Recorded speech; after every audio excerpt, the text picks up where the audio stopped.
Greta. Where are we going? Which way are we going? Yeah. I'm at Real Angelina. I drive. We're going... Visiting. Hello everybody, I'm Mr. V. Welcome to another visit here at Babylon in the heart of Hollywood. You know, when I start one of these visiting videos, I'm not always sure exactly where the adventure is going to take me, where the story lies, and so I'll return to a place again and again. Today is one of those cases. I'm going to be visiting the Hollywood and Highland Mall, soon to be called the Ovation Shopping Center. We're visiting the mall today, but not just any mall.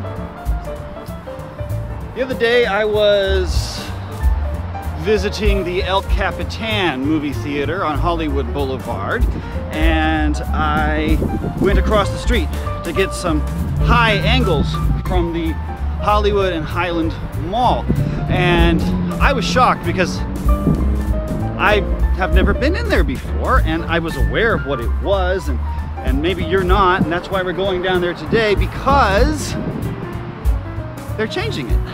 They're refurbishing it. They did what we're about to see in 2001. 20 years later, they're changing it. So we're gonna take a look, and I'm here with my friend Greta. And I mean, I literally watched that thing go up. It was really interesting. What was fascinating is as we watched it go up, we were like, why is it looking all Babylonian? And what's the deal with it? And then later on it came to our attention that it was mimicking an old Hollywood movie. But did you know what the movie was? No. I mean, I knew of it. I didn't know the name of it or who directed it or what the deal was. No information whatsoever. Other than, you know, it was, you know, historical, old school movie. Just some old silent movie. Right. But we didn't know who the director was. We didn't know what the name of the movie is. We didn't have any kind of that information. Now that we're digging a little deeper, it's really interesting, like the story behind it.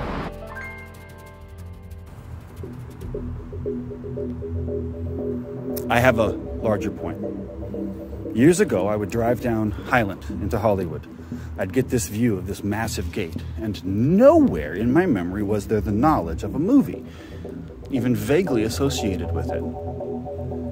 But there was the knowledge of symbolism. When the gates went up in 2001, I was honestly a bit alarmed by the imagery. I'd been reading some pretty controversial conspiracy stuff at the time, and the whole thing looked to me like a sort of black magic ritual.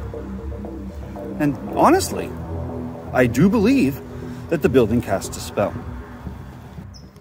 So anyways, I wanted to get Greta's opinion. And maybe the opinion of some other people walking around. She was not impressed with Hollywood since she had seen it last. What a shithole to fucking set up shop. Wow, what a shithole this place has turned into. Wow. Yeah, this was open, spare. This building's disgusting. That's totally new.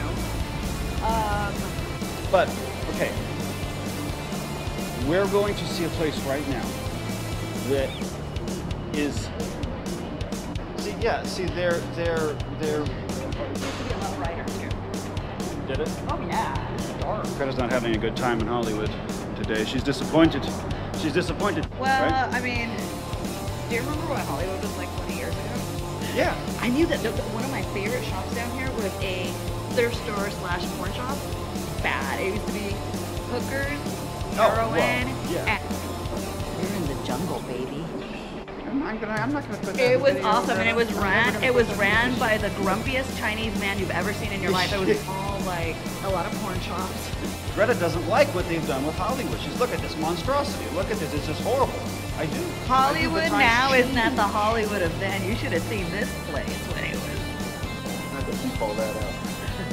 So Greta, now they're going to update this place. Supposedly, that's what we're investigating. They're going to update the thing that's based on the old thing to make it look new.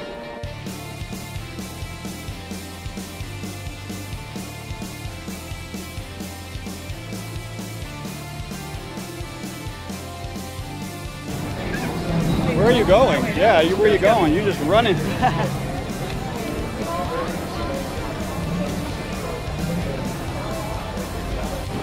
have to go into Sephora. The freak comes out at night.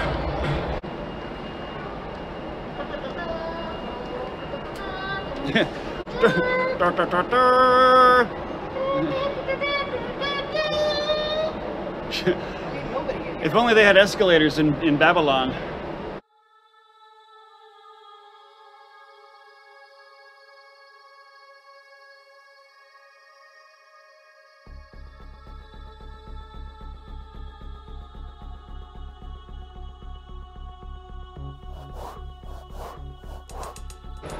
Come up here so the microphone can hear you.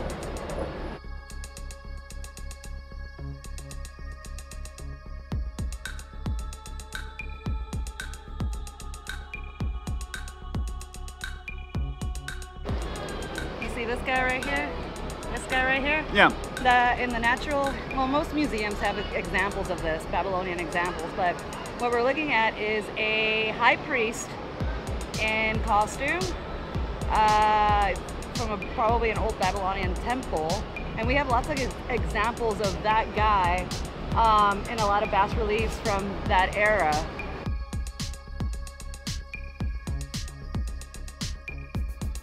And the purse that he's holding is actually like this ceremonial purse that's very heavy. It's made out of stone. We don't really know what they were carrying in there, but it was used for ceremonial purposes. And it was basically, you would see that image around, you know, religious buildings and whatnot. Yeah.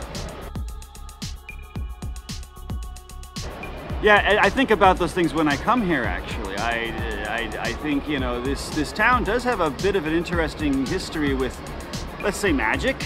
You know, I mean, movie making magic and...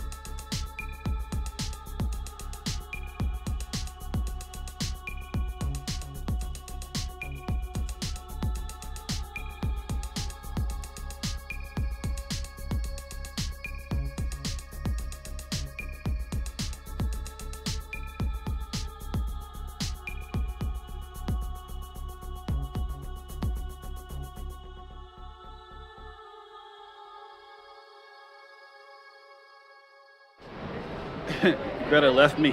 She went into Hot Topic. So I wandered around here. I took a few shots of the structure, thinking about this commentary that I was going to record. This walkway squeezes you in, makes you feel very small.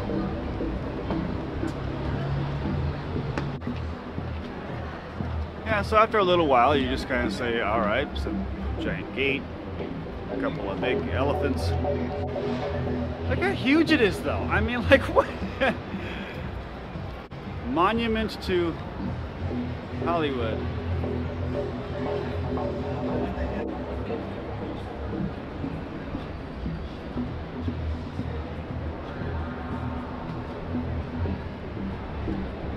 I'm having to lean over backwards to get this shot. I feel like I'm filming Intolerance. But I think it was this moment that brought it home. The strange feeling that I was having. The story here. A security guard told me that I was not allowed to do any filming on property. Now, to my credit, I did stop filming. To my debit and to my edit, I gave him a few choice words. Now, I know the man is just doing his job, but it didn't stop me from coming back and continuing to come back as I insist on documenting this actual, real, tangible moment in time.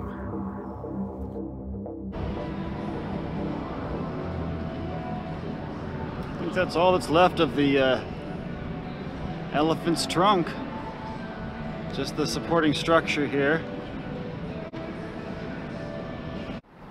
I mean, especially considering the fact that it's a movie set. It's meant to be filmed. And it's here in the middle of the mecca of movie making, where we used to actually make movies. I remember a lot of confusion when they built this place. People gawked at it and they said, why elephants? As movie stars filed past on the way to the Academy Awards, and the people were glimmered by the Hollywood magic, not even realizing the whole time that they were being cast under a spell.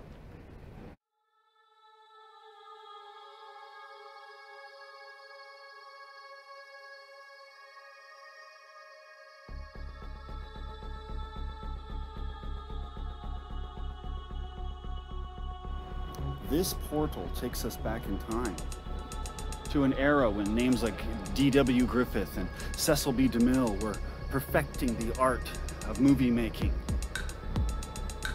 Here.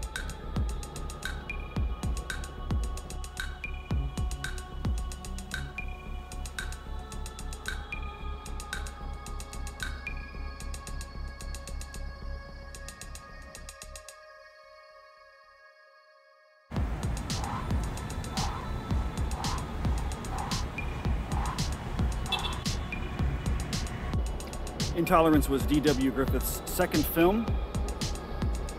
His first was Birth of a Nation. If you've never seen Birth of a Nation, if you've never heard of it, I'm not going to talk about it, but you need to be aware of it. It is considered a technical masterpiece, but the reception by the critics and by the public was not so positive. Pretty cold, in fact. And Griffith's answer was intolerance. And it wasn't an apology. Griffith felt that he had been the victim of intolerance. So he decided to film a massive epic, almost 3 hours long, in a time when most movies were 90 minutes or less. It featured storylines in different historical eras.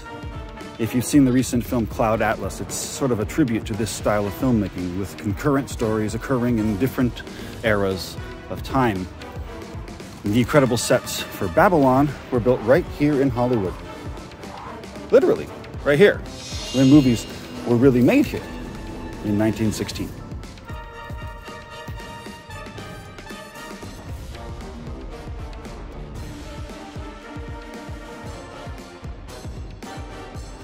Unfortunately, Intolerance didn't make any money.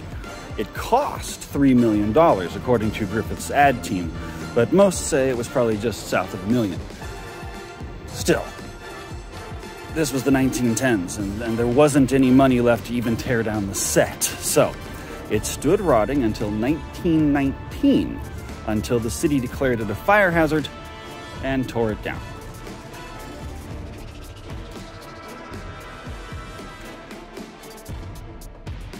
This is half of the Babylon Gate. See that tower? Imagine another tower on the hotel behind me, and imagine the gate extending all the way out. That's how big it was. It was the largest movie set ever built. It cost a third of the film's budget, and it was the first Hollywood tourist attraction.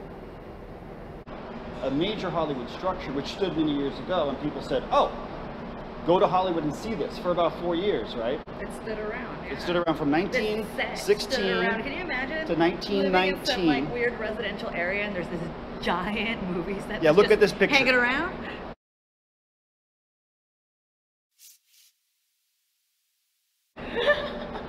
Look at that. Do you want that to be in your backyard?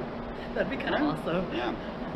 And on the other corner of this block, we've got Prospect and Talmadge that doesn't look like much now, but 100 years ago, 100 plus, it looked like this.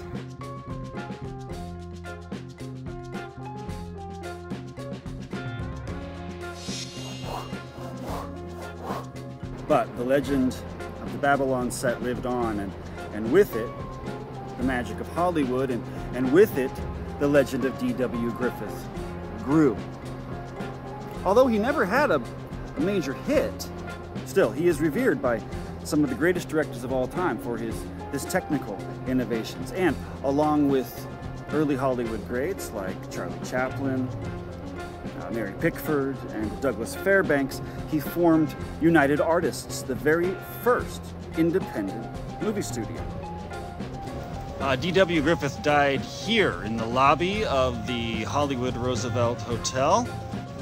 His public funeral was held here at the Masonic Lodge across the street from where today we have this, the memorial to his greatest act of hubris. So, you may never have seen a D.W. Griffith movie, but I'm sure you've heard his name. Greta, what do you know about D.W. Griffith? D.W.? Yeah, D.W. Griffith. Was he a film person? Was he a director? Yeah. D.W. Griffith was a director? I don't know. And you can do your research. If you don't know about Birth of a Nation, you should. This is his second film, Intolerance. Oh. Intolerance was... D.W. Griffith is the guy, is the man who we're gonna... Am I wrong? Oh, I didn't realize that. It was so Griffith was essentially the first movie director. Right, yeah. Of Hollywood. But Intolerance was a flop.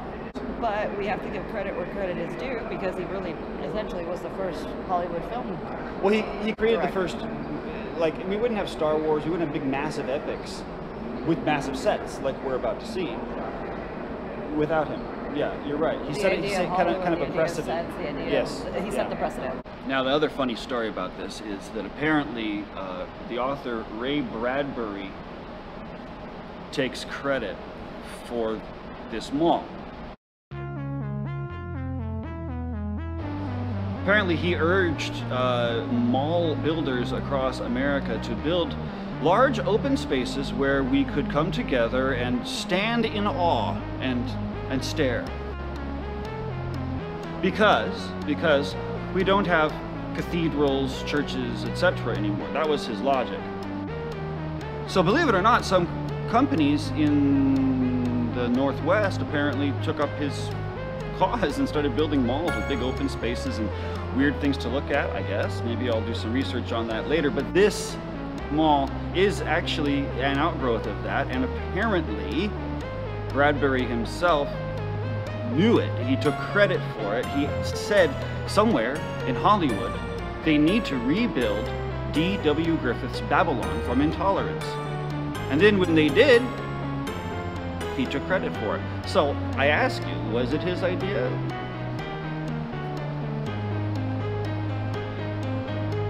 In any case, he said before his death that he hopes that in the future, this place will be known as Bradbury Pavilion in his honor, because it was his idea. But they're tearing it down. I think that this incredibly obscure, opulent, ugly testament to old Hollywood should stay exactly as it is. I think they should project silent movies onto it all night to remind us of the men who built this town, not the architects, the magicians like Griffith, the magic that built this place. Nobody I talked to knew anything about what this building was based on, and it makes me sad that the security guard didn't even understand that this place was built to be filmed. It makes me sad they're going to literally deface it, remove what makes it unique, and strip away this old Hollywood magic. This monstrosity was only on screen for a few seconds. They only shot for a few hours, according to one of the several thousand extras. The original Babylon set stood for 4 years. This one's been here for 20. We'll just see what the future holds for the Hollywood and Highland Mall as it becomes the Ovation shopping center. I don't think they should change a thing. It's too late. But what do you think? Leave your comments below. Please subscribe to my channel if you enjoyed this visit, and if you'd like more content like this semi-weekly, please leave some comments. Please click the thumbs up and like this video. Share it with your friends if you think that they're interested. And for now,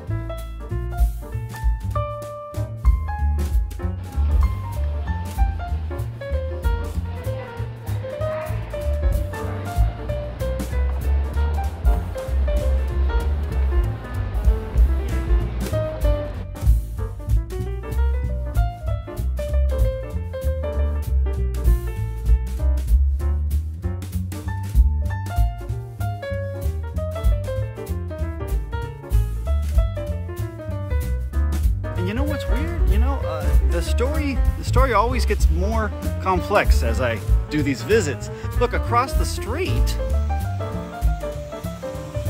is a movie studio.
Bye for now.